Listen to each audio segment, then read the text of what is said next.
तुमच्या computer skills upgrade करायच्या आहे? दिशा कम्प्युटर इन्स्टिट्यूट घेऊन आले आहेत महा डिस्काउंट ऑफर. आता कोणताही कोर्स करा फक्त 1800 रुपयांमध्ये.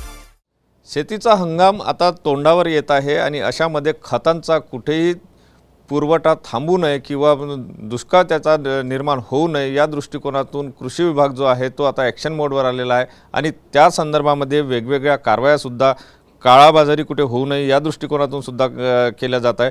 कशा प्रकारे ह्या सगळ्या कारवाया होत आहे हे आपण जाणून घेण्याचा प्रयत्न करूया. आपल्यासोबत कृषी विभागाचे सहसंचालक घाडगे सर आहे. सर, कृषी विभाग कशा प्रकारे खताचा पुरवठा सुरळीत राहावा, त्यात कुठेही कमतरता येऊ नये या दृष्टिकोनातून प्रयत्न करत आहे? आपल्यालाही माहिती आहे की युरिया आणि DAP सारखी जी खतं आहेत ती शेतकऱ्यामध्ये अतिशय लोकप्रिय आहेत.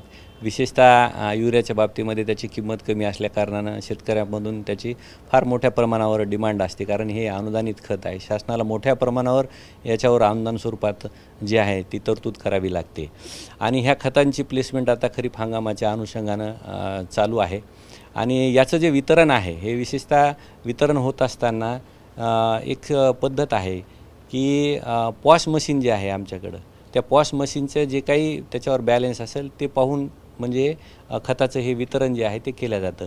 आणि हे पॉश मशीन जे आहे ते ह्या पॉश मशीनवरूनच म्हणजे जे काही आमचे वितरक आहेत यांनी हा खताचं वितरण जे आहे ते शेतकऱ्यांना करायला पाहिजे.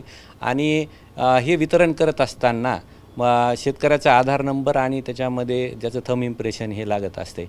बऱ्याच वेळेस जे वितरक आहेत ते काय करतात की अशा प्रकारे पॉश मशीनवर नोंदणी न करता त्याची विक्री करतात. त्याच्यामुळं हे होते की पॉश मशीनवर साठा जास्त शिल्लक दिसतो आणि प्रत्यक्षात मात्र कमी असतो. आणि मग हे वितरण ह्या आकडेवारीच्या पॉश मशीनवरच्या आकडेवारीच्या आधारानं होत असल्याकारणानं मग ह्या ज्या ठिकाणी पॉश मशीनवर जास्त शिल्लक दिसते त्या ठिकाणी जे काही वितरण करणारी यंत्रणा आहे वरच्या लेवलची ते हे पाहते की इथं शिल्लक इथं सध्या तूर्त देण्याची आवश्यकता नाही. आणि असं झाल्यामुळं आपल्याकडं पुरवठा एखाद्या वेळेस कमी होऊ शकतो आणि सीझनमध्ये त्याचा पॅनिकनेस निर्माण होऊ शकतो. तो कमी करण्याच्या दृष्टीनं आम्ही हे केलेलं आहे की सर्व जे काही आपल्या इथले जे काही खत वितरक आहेत त्यांच्या तपासणीची मोहीम जी आहे ती आम्ही हाती घेतलेली आहे.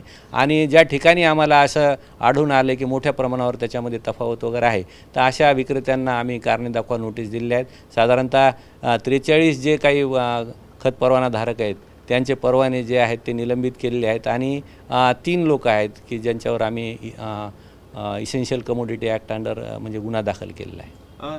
सर, युद्धजन्य परिस्थिती निर्माण झालेली होती आणि अशामध्ये शेतकऱ्यांमध्ये एक पॅनिक वातावरण निर्माण झालं की खत मिळणार की नाही मिळणार अशा प्रकारचं एक वातावरण. त्या दृष्टिकोनातून काय नेमकी कृषी विभाग? आता सध्या तरी कसं आहे की आपल्याला जे काही अलॉटमेंट लागते त्या अलॉटमेंटप्रमाणे आपल्याला म्हणजे जे रिक्वायरमेंट आहे त्याप्रमाणे अलॉटमेंट झालेलं आहे.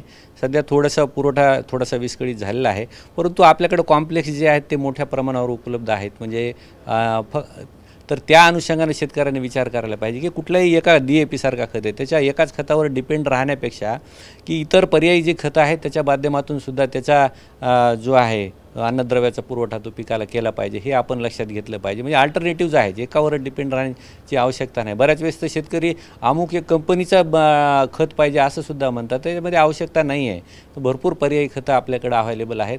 आणि विशेषतः तुम्ही जर आमचं एक महाविस्तार AI नावाचं ॲप आहे की ज्याच्या माध्यमातून म्हणजे खतच नाही, कीड रोग असेल, लागवड पद्धत असेल आणि इतर खूप साऱ्या गोष्टी त्याच्यावर मार्केट असेल याबाबतची माहिती आहे. आणि त्याच ह्याच्यामध्ये जे काही खताचं जे काही ॲप्लिकेशन आहे एक दिलेलं आहे की ज्याच्या माध्यमातून तुम्ही जे काही पीक असेल तुम्हाला कुठलं घ्यायचं आहे तर त्या पिकाला पर्यायी जर तुम्ही वापरले, समजा जे कुठलंही असेल तुमच्याकडे अमुक एक खत आहे तर त्या खतानुसार करू शकता. दुसरं खतं अवेलेबल असेल तर दुसऱ्या खतानुसार तुम्हाला त्याच्यातून कॅल्क्युलेशन मिळतात की तुमच्या पिकाला कशा पद्धतीनं आणि किती खतं द्यायला पाहिजे. तर ही पर्यायी खतंसुद्धा आपण वापरली पाहिजे. दुसरं जे आहे नॅनो युरिया, नॅनो DAP सारखी टेक्नॉलॉजी आपल्याकडे आलेली आहे, त्याचासुद्धा शेतकऱ्यांनी अवलंब करायला आता शिकलं पाहिजे. सर, कृषी विभागाने आता मोहीम हातात घेतलेली आहे की खताचा तुटवडा होऊ नये किंवा त्याची काळाबाजारी होऊ नये या दृष्टिकोनातून काही ठिकाणी तुम्ही गुन्हेसुद्धा दाखल केलेले आहे, काही कारवाया केल्या. किती नेमक्या कारवाया झालेल्या आहेत? याच्यामध्ये मी जसं म्हणलं तुम्हाला की 183 जे काही वितरक आहेत त्यांना आपण नोटीस बजावलेली आहे. 43 जे परवानाधारक आहेत त्यांचे परवाने आपण निलंबित केलेले आहेत आणि 3 लोकांवर आपण गुन्हे दाखल केलेले आहेत. सर ही मोहीम अशीच सुरू राहणार आहे जेणेकरून शेतकऱ्यांना त्यातून दिलासा मिळेल आणि हे जो काळाबाजारी आहे काही कंपन्यांमध्ये सुद्धा वापरल्या जातो, जसं कळमेश्वरचं उदाहरण. हां बरोबर, हे चालूच राहणार आहे. याच्यासाठी जसं आपण आता कळमेश्वरचं हे केलं की जसं मी सांगितलं तुम्हाला की एक तर हे अनुदानित खते आणि हे शेतकऱ्यांसाठी आहे. आता हे जे कळमेश्वरची इंडस्ट्री आहे, एशियन केमिकल्स आपण जे आहे त्याच्यावर गुन्हा दाखल केलेला आहे.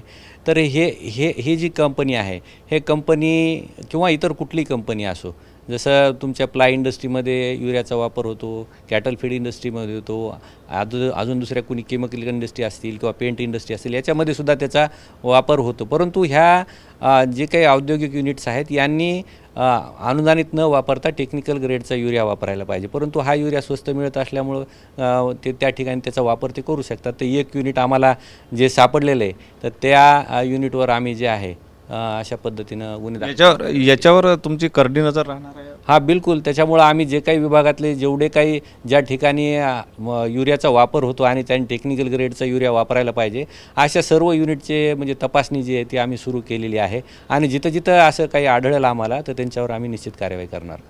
नक्कीच कृषी विभाग जो आहे तो ॲक्शन मोडमध्ये आलेला आहे आणि कुठेही शेतकऱ्यांना युरियाची कमतरता भासू नये या दृष्टिकोनातून प्रयत्न केले जात आहे. त्यासाठी कारवायासुद्धा सुरू झाल्याचं पाहायला मिळते. कॅमेरामन साईसह सुनील ढगे, TV9 मराठी, नागपूर. मला तुमच्या कम्प्युटर स्किल्स अपग्रेड करायच्या आहे? दिशा कम्प्युटर इन्स्टिट्यूट घेऊन आले आहेत महा डिस्काउंट ऑफर. आता कोणताही कोर्स करा फक्त 1800 रुपयांमध्ये.